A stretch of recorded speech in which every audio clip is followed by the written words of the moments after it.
Hello बच्चों, कैसे हैं आप लोग। जैसे कि हम लोग बात कर रहे हैं खनिज पोषण के बारे में, और खनिज पोषण है, हम लोग को भी खनिज की आवश्यकता होती है और पोषण की आवश्यकता होती है। उसी तरह से पादपों में भी खनिज और पोषण की आवश्यकताएं देखी जाती है। तो उसमें हम लोगों ने कल बात की थी कि कौन कौन से खनिज पोषण है वो पादपों के लिए आवश्यक है, जिसमें हम लोगों ने देखा कि 105 एलिमेंट्स में से 60 एलिमेंट्स हैं वो पादप में पाए जाते हैं, और उनमें से भी अनिवार्य तत्वों की बात करें तो 17 ऐसे अनिवार्य तत्व होते हैं जो वृहत मात्रिक और सूक्ष्म मात्रिक रूप से पादपों में अवेलेबल होते हैं। तो वृहत मात्रिक का मतलब था कि जो ज्यादा मात्रा में चाहिएंगे, और सूक्ष्म मात्रिक का मतलब था कि जो कम मात्रा में चाहिए जाने वाले जो भी एलिमेंट्स रहेंगे, तत्व रहेंगे, उनको हम लोगों ने स्टडी किया। उसी के साथ में हम लोगों ने देखा था कि यहाँ पे स्वपोषित और परपोषित जीव होते हैं। स्वपोषित जो अपना खाना खुद ही बनाते हैं, मतलब कि अकार्बनिक पदार्थ है वो बाहर से लेंगे और कार्बनिक पदार्थ है वो स्वयं ही बना देंगे। लेकिन जो परपोषित होते हैं वो क्या करते हैं, अकार्बनिक और कार्बनिक दोनों के लिए ही किसी दूसरे पे निर्भर रहेंगे, किसी दूसरे पे क्या प्लांट पे ही निर्भर रहते हैं मोस्टली। तो ठीक है, तो इस टाइप से हम लोगों ने खनिज पोषण के बारे में पढ़ा था। उसी के साथ में हम लोगों ने बात की थी कि खनिज पोषण है उसके 3 ऐसे एक मापदंड थे, क्राइटेरिया थे, जिनके बिना हम लोग नहीं देख सकते कि यह खनिज इस प्लांट के लिए जरूरी है या नहीं है। जिनमें हम लोगों ने देखा कि वृद्धि, विकास और जनन, इन तीनों के लिए जो कोई भी तत्व है वो आवश्यक होता है। उसके बाद में हमने कहा कि कोई भी तत्व एक दूसरे से प्रतिस्थापित नहीं किया जा सकता। सेकंड पॉइंट हमारा ये था। थर्ड पॉइंट ये था कि कुछ ना कुछ हो, चाहे उपापचय के लिए कोई ना कोई तत्व है वो जरूरी होता है। तो इस टाइप से हमारे 3 यहाँ पे क्राइटेरिया थे जो मोस्ट इंपॉर्टेंट थे। उसी के साथ में मैंने आपसे बात की थी कि 3 कुछ मेथड है, ठीक है। अभी जो 3 मेथड्स है जो आपको यहाँ पे दिखाई दे रहे होंगे, ये मेथड्स क्या बताना चाह रहे हैं, ये मेथड्स बताना चाह रहे हैं पादपों में खनिज पोषकों की आवश्यकता का अध्ययन, कि खनिज पोषण है वो क्यों जरूरी है, इसकी नेसेसरी कितनी रहती है, ये किस तरह से उपयोग लिया जाता है, यदि इसकी उपयोगिता में कमी हो, मतलब यदि ये नहीं पाया जाए उस पादप के शरीर में, तो पादप पे क्या क्या प्रभाव होने वाला है। क्योंकि हम लोगों ने देखा था कि सारे के सारे तत्व हमें 3 प्रकार से प्रभावित करते हैं। सबसे पहला था संरचनात्मक रूप से, कि किसी भी संरचना को बनने के लिए, चाहे हम लोग डीएनए आरएनए की बात करो, चाहे हम लोग बात करें सेल की, चाहे हम सेल वॉल की बात करें, जैसे सेल वॉल पादपों में सेल्यूलोज की पाई जाती है, मतलब किसी भी चीज़ की बात करें तो उसमें कोई ना कोई तत्व है वो जुड़ के क्या बना रहे हैं, उसकी संरचना बनाने का काम कर रहे हैं। उसी के साथ में हम लोगों ने जैसे पोटेशियम आयन सिद्धांत पढ़ा था, जो हमारे रंध्र वाले डायग्राम में, ठीक है, तो वहाँ पोटेशियम हमारे लिए ज़रूरी हो रहा था। एंजाइम सक्रियता, हम लोग जब प्रकाश संश्लेषण और श्वसन पढ़ेंगे पादपों में, तब हम देखेंगे कि कौन कौन से तत्व है वो प्रकाश संश्लेषण और श्वसन करने के लिए आवश्यक होते हैं। और जो सबसे इम्पोर्टेंट होता है वो सबसे इम्पोर्टेंट है हमारे एनर्जी प्रोवाइड करवाने के लिए, जो ऊर्जा प्रदान करता है। तो ऊर्जा में हम लोगों ने एटीपी के बारे में बात की थी। तो यहाँ हम देखते हैं कि किस टाइप से पादपों में खनिज पोषणों की खोज की गई, किस तरह से खनिज पोषण है वो पादपों के लिए आवश्यक होते हैं, वो यदि नहीं पाया जाए तो कौन कौन से रोग है वो इनमें देखने के लिए मिल सकते हैं। तो सबसे पहले हम बात करते हैं पादप भस्म का अध्ययन। पादप भस्म का अध्ययन का मतलब ये हो गया कि भस्म तो आपको ध्यान में होगा, जो राख होती है उसी को भस्म कहा जाता है साइंस की लैंग्वेज में। तो पादप भस्म के अध्ययन के लिए इन्होंने कहा कि तत्वों की उपस्थिति और अनुपस्थिति के आधार पर कुछ प्रयोग किए गए थे, कि तत्व रियल में पाए जाते हैं या नहीं पाए जाते। इसकी सिर्फ जांच करने के लिए जो प्रयोग किया गया वो कौन सा था, पादप भस्म का अध्ययन। यदि आपको राइटिंग संबंधी किसी भी प्रकार की कोई प्रॉब्लम रहती है तो आप अपनी बुक खोल के बैठ सकते हैं। आप, मैं जैसे पढ़ाऊँ वैसे आप लाइन टू लाइन मैच करके पढ़ सकते हैं। और उसी के साथ में यदि आपको यहाँ पे यदि कुछ क्लियर नहीं दिखाई दे रहा है तो मैं ये बोर्ड की इमेज है वो टेलीग्राम पे प्रोवाइड करवाती हूँ। तो आप टेलीग्राम पे मेरा चैनल है वो सब्सक्राइब करके उसको आराम से आप अपनी ये फोटोज़ है वो उससे आप नोट्स बना सकते हैं। बाकी थ्योरेटिकल है, आप पहले, आप चाहे आप पहले टेलीग्राम पे पिक्चर देख के नोट्स बना लीजिए, देन मैं आपको वो चीज़ समझाऊँ तो आपको और अच्छे से समझ में आ जाएगी, ठीक है। और आप लोगों की डिमांड पे जो हिंदी मीडियम में ही पढ़ना चाहते थे तो मैंने हिंदी मीडियम में वीडियोस बनाने शुरू कर दिए। मुझे पता है मेरी राइटिंग बहुत ही ज़्यादा गंदी है, लेकिन अब क्या करूँ, वीडियोस तो बनाने हैं ना, ठीक है। तो आप राइटिंग पे ध्यान नहीं देते हुए आप चीज़ को समझने की कोशिश कीजिए। आपको राइटिंग कंटेंट है वो आपको अवेलेबल मिलेगा।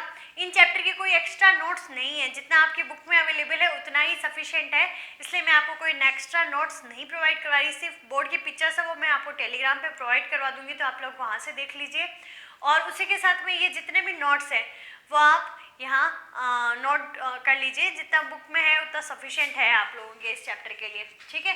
तो यहाँ पे जो प्रयोग किया गया वो प्रयोग क्या था, सबसे पहले एक ताज़ा पादप लिया गया। ताज़ा पादप का मतलब कि मैंने अभी किसी प्लांट की टहनी को तोड़ के लिया है, ठीक है। उस प्लांट को हमने लिया, उसको गर्म किया, ओवन में हम लोग गर्म करेंगे 70 to 80 डिग्री सेल्सियस। ओवन घर वाला यूज़ नहीं करना है जिसमें मम्मी और खाना बनाते हैं, अदरवाइज बहुत डांट पड़ने वाली है, क्योंकि हमें यहाँ पे इस ताज़ा पादप को 70 to 80 डिग्री सेल्सियस पे 2 दिन के लिए रखना है। तो 2 दिन के लिए रखेंगे तो जल क्या हो गया, उससे वाष्पीकृत हो गया। जल क्या हो जाएगा, उससे रिमूव हो जाएगा, क्योंकि हम लोग देखते हैं कि चाहे हमारा शरीर हो चाहे हम प्लांट के शरीर की बात करें, उसका 70 to 80% पोर्शन है वो किसका बना हुआ होता है, जल का बना हुआ होता है। इसीलिए तो हम कहते हैं कि भाई प्लांट को जल जितना मिलेगा वो खिला खिला रहेगा, अदरवाइज वो मुरझा जाएगा। तो उसी तरह हमारे भी पानी पीना उतना ही ज़्यादा ज़रूरी है। तो नॉर्मली ऐसे कहा जाता है कि 7 to 8 लीटर वाटर है वो आपको दिन में पीना चाहिए। और मेरी तरह कोई ऐसे स्टूडेंट्स हैं जिनको याद ही नहीं आता कि भाई पानी भी पीना ज़रूरी है, तो उन लोगों के लिए मैं बताऊं तो कि 7 से 8 गिलास तो आपको पीनी ही चाहिए, ठीक है। तो यहाँ पे जल है वो हमारी बॉडी की सारी मेटाबॉलिक रिएक्शंस है, ठीक है। हमारे जैसे आप लोग टीन एज में हो अभी, तो टीन एज में मतलब बहुत सारी प्रॉब्लम्स देखने के लिए मिलती है, लाइक जैसे ये दाग वगैरह रहना या जो पिंपल्स मुहासे वगैरह होना, ठीक है। तो ये सारी की सारी चीज़ें हमारे शरीर में क्यों होती है, जब हमारी शरीर के अंदर की उपापचय क्रियाएं हैं वो ढंग से नहीं चलती। और उपापचय क्रियाओं को ढंग से चलाने के लिए जो सबसे बेस्ट सोर्स है वो हमारा वाटर है। तो वाटर पानी मतलब जिसको भी कोई मतलब बॉडी से रिलेटेड किसी भी टाइप का कोई डिजीज़ है ना, तो वो पानी है वो ज़्यादा से ज़्यादा पीना शुरू कर दो। और पानी ज़्यादा से ज़्यादा पियोगे तो आपको महीने 2 महीने में आपको असर भी देखने के लिए मिल जाएगा। ऐसे नहीं कि भाई एक दिन में मैंने 7 से 8 लीटर पानी पी लिया और उसके बाद में मैम इंस्टेंट मेरे को असर चाहिए, तो ऐसा नहीं होता। असर के लिए आपको 2-3 महीने इस चीज़ को रेगुलर रखना पड़ेगा। और हम बोलते हैं कि नॉर्मली किसी चीज़ को आप 21 दिन रेगुलर रखो तो 21 दिन में आपको आदत पड़ जाती है, ठीक है। तो यहाँ पे क्या होगा, हमने जो प्लांट लिया उस प्लांट में बीच बीच में थोड़ा सा ज्ञान दे देती हूँ, वो ज्ञान थोड़ा सा ले लेना चाहिए, ठीक है, क्योंकि ये टॉपिक से रिलेटेड होता है और हमारे हेल्थ से भी रिलेटेड होता है, ठीक है। यहाँ से ये जो ताज़ा पादप था उसका जल क्या हो गया, वाष्पीकृत हो गया, ठीक है। जल वाष्पीकृत होने के बाद में जो बचा हुआ भाग रहेगा वो सूखा सूखा रहेगा, ठीक है। तो उसी को क्या कहा जाता है, शुष्क भार कहा जाता है। कल यदि आपको याद है तो मैंने आपको शुष्क भार बताए थे, वृहत मात्रिक और सूक्ष्म मात्रिक के। तो वृहत मात्रिक में हम लोगों ने बात की थी 10 मोल मिलीमोल पर केजी, और जो सूक्ष्म मात्रिक था उसमें 1.0 मिलीमोल पर केजी हम लोगों ने बात की थी। ये शुष्क भार यहाँ होते हैं, ठीक है। जो शेष पानी के बाद में जो शेष सूखा हुआ जो पोर्शन है ना उसको हम शुष्क भार कह रहे हैं। अब हमारे पास में यह जो शुष्क भार आया इसमें कार्बनिक और अकार्बनिक दोनों के दोनों पदार्थ अवेलेबल है, ठीक है। तो इसमें कार्बनिक और अकार्बनिक दोनों के दोनों तत्व उपस्थित है, तो हम यहाँ से खनिज को अलग नहीं कर सकते। अब खनिज को अलग करने के लिए हमें क्या करना पड़ेगा, इस शुष्क भार को और गर्म करना पड़ेगा। शुष्क भार को हमने 600 डिग्री सेल्सियस पे गर्म किया, तो जो भी कार्बनिक हम लोग कोई सूखा पदार्थ है उसको जला रहे हैं, जनरली आप देखिए चूल्हे में कोई चीज़ जल रही है तो ब्लैक कलर का धुआं है वो बाहर निकलता है। तो वो ब्लैक कलर का जो भी धुआं निकल रहा है वो क्या होता है, कार्बनिक पदार्थ होता है। तो कार्बनिक पदार्थ है वो गैसों के रूप में ऊपर की तरफ निकल जाएगा, ठीक है, गैसेस के फॉर्म में निकलेगा।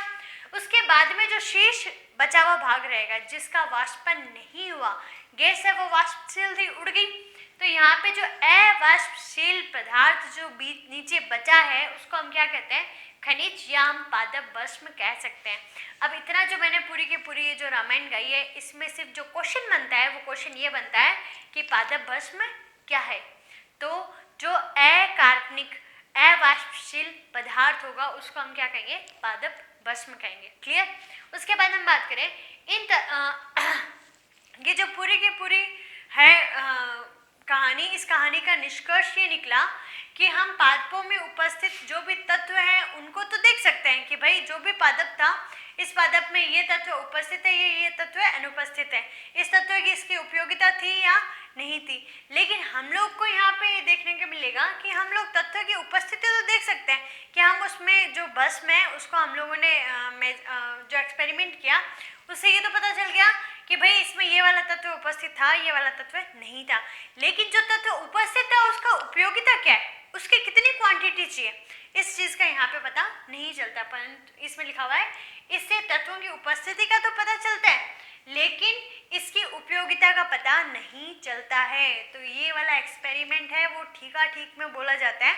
जो सबसे मोस्ट इम्पोर्टेंट रहेगा वो हमारे यहाँ रहेगा जल संवर्धन प्रयोग। लेकिन उससे पहले हम लोग बात करते हैं बालू संवर्धन प्रयोग की। आप लोगों ने देखा है कि जो मिट्टी होती है, नॉर्मल मिट्टी और जो बालू मिट्टी होती है उनमें बहुत ज़्यादा अंतर होता है। ठीक है, हमारे घर में जो मिट्टी पाई जाती है उस मिट्टी के अंदर हम लोग प्लांट को लगाते हैं, जो हम लोगों ने मृदा जल पढ़े थे। ठीक है, तो वहाँ पे क्या है, जो मिट्टी का जो काम होता है, क्योंकि हम लोग देखते हैं कि जल है, जल जाइलम के द्वारा अवशोषित किया जाता है और उसी के साथ में जो खनिज है वो भी जाइलम के द्वारा ही अवशोषित किए जाते हैं। ठीक है, मूल के द्वारा अवशोषित किए और जाइलम के द्वारा पहुंचाए जाते हैं। लेकिन ऐसा तो नहीं कहीं पढ़ा आप लोगों ने कि भाई मिट्टी भी है वो प्लांट के लिए ज़रूरी है, मिट्टी को भी वो एब्सॉर्ब कर रहा है। नहीं, मिट्टी को एब्सॉर्ब नहीं करता, मिट्टी इसके लिए ज़रूरी नहीं है।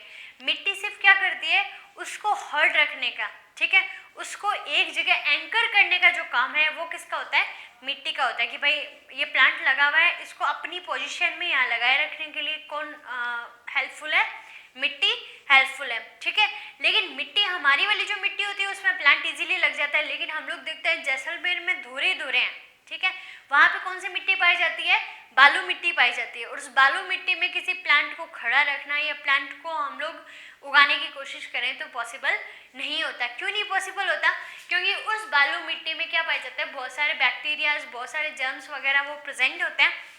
तो हम यदि यहाँ पे मिट्टी नहीं यूज़ करनी, हम लोग क्या यूज़ कर रहे हैं, बालू यूज़ कर रहे हैं, उस बालू को यूज़ करते हैं तो हमें शुद्ध प्रकार की बालू चाहिए। अब ये शुद्ध बालू हमें मिलेगी कहाँ, तो देखिए बालू संवर्धन प्रयोग में बालू मिट्टी आपको समझ में आ जानी चाहिए जिसके मोटे मोटे कण होते हैं और जो जैसलमेर की साइड में पाई जाती है। ठीक है, जो धुरे बनते हैं। ठीक है, तो शुद्ध बालू का उपयोग करते हैं। अब ये शुद्ध बालू बनेगी कैसे, सबसे पहले उसको निर्जमीकृत कर दिया।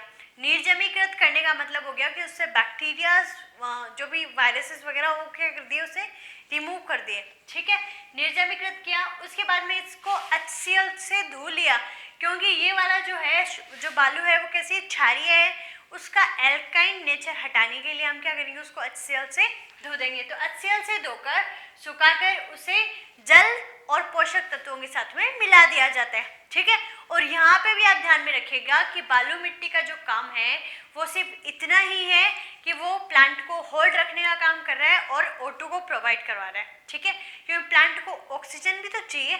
ठीक है, तो ऑक्सीजन प्रोवाइड करवाने का काम करवा रहा है। ठीक है, फिर ये जो प्रयोग है, इस प्रयोग में हमने 2 प्रकार के पादप यूज लिए। ठीक है, पादप एक ही है लेकिन 2 प्रकार के संवर्धन माध्यम यूज किए। ठीक है, आप लोग ऐसे ध्यान में रखिएगा। अब इन 2 पादपों के नाम अलग अलग हो गए कि ठीक है, एक ही नॉर्मल स्पीसीज का प्लांट है, उसको हम लोगों ने नियंत्रित माध्यम में रखा। ठीक है, ये नियंत्रित माध्यम है। नियंत्रित माध्यम का मतलब ये हुआ कि उसमें हमने सारे के सारे तत्व हैं वो ऐड किए हैं। ठीक है, बालू है, जल है और जल के साथ में 17 के 17 तत्व चाहिए, वो सारे के सारे हमने उसमें ऐड कर दिए। तो उसको हम क्या कहेंगे, नियंत्रित पादप कहेंगे। लेकिन यहाँ पे जो अपूर्ण पादप है, तो अपूर्ण नाम से समझ में आ रहा है। अब यदि ये अपूर्ण है तो इसमें क्या होगा, एक या तत्व 2 तत्व की कमी पाई जाएगी। तो यहाँ पे क्या पता चलेगा कि भाई जिस तत्व का कोई ना कोई काम था अलग अलग, वो सारे काम हम लोग नेक्स्ट वीडियो में पढ़ने वाले हैं। तो यहाँ इन्होंने क्या किया कि एक तत्व या 2 तत्व की कमी रख दी, और उस कमी के कारण उसमें किस तरह से सिम्टम्स दिख रहे थे, किस तरह के लक्षण दिखाई दे रहे थे कि भाई ये तत्व इतना ज़रूरी था और ये तत्व हमने नहीं प्रोवाइड करवाया, तो उसमें किस तरह के लक्षण दिखाई दिए। तो तत्वों की कमी से उत्पन्न न्यूनता लक्षणों का पता लगाना ही क्या है, हमारे यहाँ अपूर्ण पादप का मेन औचित्य था। ठीक है, तो इस टाइप से आपको ये बालू संवर्धन है वो समझ में आ गया होगा। आपकी बुक में एक चीज़ और दे रखी है, वो दे रखी है वर्मिकुलाइट। ठीक है, कुछ चीज़ें क्वार्टर्स वगैरह और दे रखी है, लेकिन उतना आपको नहीं पढ़ना। ठीक है, यहाँ पे आपकी दे रखा है कि बालू मिट्टी का संवर्धन करते हैं तो उस कंडीशन में बहुत सारी समस्याएं देखने के लिए मिल सकती है, लेकिन उन समस्याओं से अलग यहाँ पे हम एक चीज़ और यूज़ कर सकते हैं जिसको बोलते हैं वर्मीकुलाइट। और वर्मीकुलाइट को मतलब नॉर्मल लैंग्वेज में बात करें तो इसको कृत्रिम मृदा कहा जाता है। इसको कैसे प्राप्त किया जाएगा? इसको प्राप्त करने का तरीका है 2000 डिग्री फ़ारेनहाइट पे इसको क्या करके गर्म करके प्राप्त किया जाता है। ठीक है, अब इसको गर्म करके प्राप्त कर लिया। अब ये देखना है अपने को, क्वेश्चन आपसे ये पूछा जाएगा कि वर्मीकुलोपोनिक्स क्या है। ठीक है, क्या पूछा जाएगा? वर्मीकुलोपोनिक्स क्या है? तो यहाँ पे आपको वर्मीकुलोपोनिक्स को लिखना है कि वर्मीकुलाइट के साथ में यदि हम किसी भी प्रकार का कोई पोषक तत्व मिला के उसमें कोई प्लांट का संवर्धन कर रहे हैं, कोई प्लांट को ग्रो करवाने की कोशिश कर रहे हैं, तो वो क्या है? वर्मीकुलोपोनिक्स। ठीक है, यहाँ पे बालू संवर्धन में क्या था कि जल के साथ में संवर्धन माध्यम और उसके साथ में हमने बालू मिट्टी को यूज किया है, तो ये बालू संवर्धन प्रयोग है। लेकिन हमें यहाँ पे जो वर्मीकुलाइट है, तो वर्मीकुलाइट जिसको हम कृत्रिम मृदा कह रहे हैं, ठीक है, कंफ्यूज होने की कोई जरूरत नहीं है, ये बहुत इजी सा पोर्शन है, बस समझ के आपको पढ़ने की जरूरत है। ठीक है, तो यहाँ पे कृत्रिम मृदा को यूज किया। अब ये कृत्रिम मृदा है, इसके गुण धर्म क्या हो सकते हैं, इसकी प्रॉपर्टीज क्या है जिसके कारण ये मृदा जो बालू है उससे ज़्यादा अच्छी है। तो बालू से ज़्यादा अच्छे होने का रीज़न ये है, एक तो इसका वेट क्या होता है? कम होता है। एक तो लाइट वेट होती है, बार में हल्की होती है, रासायनिक अक्रिय, बंदे और ऊष्मारोधी। रासायनिक अक्रिय मतलब किसी के साथ कोई रिएक्शंस नहीं शो करेगी, अक्रिय रहेगी, बंदे रहेगी। बंदे का मतलब यहाँ पे निर्जमीकृत है, जिसमें किसी भी प्रकार के कोई भी कीट है वो ग्रो नहीं कर पाएंगे। ठीक है, ऊष्मारोधी है, उसी के साथ में इसकी जो संरचना होती है वो कैसी होती है? ढीली बनावट की होती है। तो ढीली बनावट होने के कारण इसमें जल धारण क्षमता है वो नॉर्मली बालू से क्या पाई जाएगी? अधिक पाई जाएगी। तो ये आपको 2-3 गुणधर्म है वो ध्यान में रखने हैं। और वर्मीकुलोपोनिक्स मतलब बहुत ही ज़्यादा इंपॉर्टेंट है ये। फिर जो हम सबसे इम्पोर्टेंट बात करने वाले हैं वो बात करने वाले हैं जल संवर्धन प्रयोग के बारे में, जिसको हाइड्रोपोनिक्स भी कहा जाता है। अब ये हाइड्रोपोनिक्स कहने का रीज़न इसलिए मैंने आपको समझा दिया क्योंकि यहाँ पे आपको जल संवर्धन नहीं मिलेगा, मात्रा लगा के हाइड्रोपोनिक्स लिख देंगे, उस टाइम आपको दिक्कत हो जाएगी। इंग्लिश वालों को कोई दिक्कत नहीं होगी, लेकिन हिंदी मीडियम वालों के लिए होगा कि भाई ये हाइड्रोपोनिक्स क्या हो गया। तो आपको ये दोनों नाम ध्यान में रखने हैं, जल संवर्धन और हाइड्रोपोनिक्स। और सबसे ज़्यादा क्वेश्चन है वो इससे पूछे जाते हैं। वर्मीकुलोपोनिक्स भी इम्पॉर्टेंट है और ये भी इम्पॉर्टेंट है। ये जो प्रोसेस है वो किसने दी थी? जूलियस सैक्स ने दी थी। तो यहाँ देखिए इन्होंने क्या कहा कि जब पादप को मृदा की अनुपस्थिति में केवल जलीय विलयन में ही संवर्धित करवाया जाता है तो उसको जल संवर्धन कहते हैं। नाम से समझ में आता है, लेकिन जहां आपको एक चीज मेंशन करनी है उसको करना है कि मृदा की अनुपस्थिति। ठीक है, इस बात को आपको स्पेशली मेंशन करना है, अदरवाइज ये आपकी आंसर गलत हो सकता है। ठीक है, तो मृदा की अनुपस्थिति में हाइड्रोपोनिक्स का मतलब भी मैंने लिखा है, हाइड्रो का मीन्स होता है वाटर और पोनिक्स का मतलब होता है लेबर, मतलब जल के साथ में जो भी काम करने वाला होगा वो क्या होगा? हाइड्रोपोनिक्स होगा। अब देखिए आप, मैंने कहा था कि जो मृदा का काम है, मृदा का काम क्या है? उस प्लांट को होल्ड रखने का, एंकर रखने का, उसके साथ में O2 की पूर्ति करवाने का। तो यहाँ पे कंटेनर ले रखा है, इस कंटेनर में संवर्धन माध्यम है, मतलब इसमें जल भी उपस्थित है और इसमें जो भी खनिज तत्व है उसको चाहिए वो खनिज तत्व यहाँ पे प्रोवाइड करवा रखे हैं। और वो प्रोवाइड कहाँ करवा रहे हैं? इस फनल के थ्रू। ठीक है, तो जल और खनिज फनल के थ्रू आ रहे हैं, O2 की आपूर्ति इससे की जा रही है। बाकी इसको पूरा का पूरा क्या कर दिया? कवर कर दिया। और यहाँ पे इसको एक कॉटन लगा के हम क्या कर देंगे? फिक्स कर देंगे, ताकि ये प्लांट है वो मूव नहीं करे और ये प्लांट इजीली क्या कर जाएगा? इसमें ग्रोथ कर जाएगा। तो जलीय माध्यम में यदि क्या कर रहा है? ग्रोथ कर रहा है, तो हम इसको क्या कहेंगे? जलीय संवर्धन कहेंगे। तो इस टाइप से आपके ये सारे के सारे प्रयोग है वो बहुत ही ज़्यादा इंपॉर्टेंट है। वर्मीकुलोपोनिक्स और हाइड्रोपोनिक्स तो रट्टा मार लो, कुछ भी कर लो, अच्छे से समझ लो, ये सबसे ज़्यादा इंपॉर्टेंट है। क्वेश्चन सबसे ज़्यादा इसी से ही पूछा जाता है। उसके बाद में हम लोग बात करेंगे सारे के सारे तत्वों के बारे में कि तत्व कौन सा तत्व कहाँ पे ज़्यादा इंपॉर्टेंट है। यहाँ आपको समझ में आ जाएगा कुछ कुछ तो, लेकिन कुछ कुछ समझ में आएंगे आपको जब आप एंजाइम्स पढ़ोगे, क्योंकि एंजाइम्स की सक्रियता भी आपको समझनी है। उसके साथ में हम 10th और 11th चैप्टर, ठीक है, तो ये पूरी की पूरी प्लांट फिजियोलॉजी है वो इंटरकनेक्ट है। आपको धीरे धीरे हर चीज़ है वो समझ में आनी स्टार्ट होगी।